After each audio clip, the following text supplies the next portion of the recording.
If you could switch places with any person in the world right now, who would you switch places with?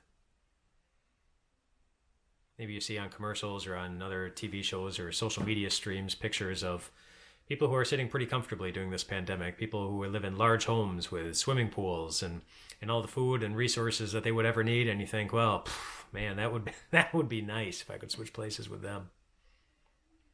Or maybe you go the other way. Maybe there's someone you know who's really hurting, really suffering. And in a moment, if you could, you'd switch places with them because you don't want them to suffer anymore. I have no doubt that many of you would do that very thing if you could.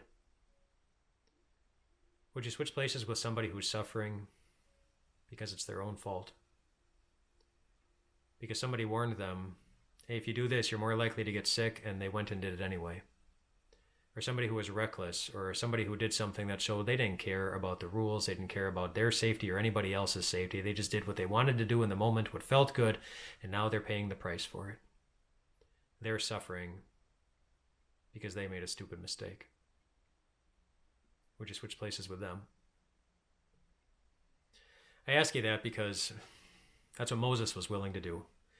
In a fascinating section in the book of Exodus, as Moses comes down from Mount Sinai, and he knows that the Israelites are worshiping the golden calf, and he gets very angry, just like God was very angry about it. But when he knew that God was angry and God said, I'm just going to punish them, I want nothing to do with them, first he begged God to forgive them.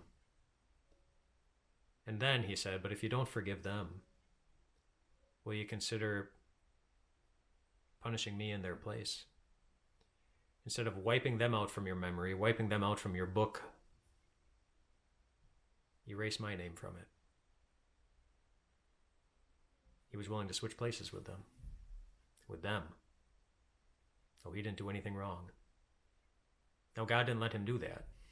And whether or not it would have actually done anything, maybe I guess that's up for debate, but he didn't let him do it. He didn't let him sacrifice his life for theirs. He ended up having mercy. He ended up having compassion, but I tell you all this because there is somebody who did that for you. When Jesus was hanging on the cross and he cried out, my God, why have you forsaken me? Why are you ignoring me? Why have you abandoned me? We know the answer. Because he was keeping a promise. That God will never forsake you. That God will never abandon you. That God will never ignore you.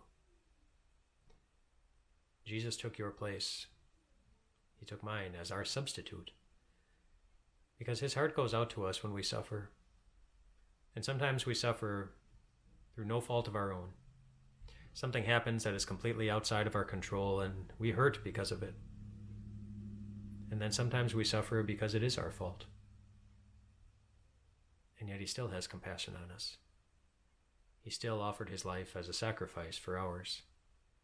And it already happened. To guarantee that one day you will be in a place where you will not want to switch your life with anybody else's. That's your future.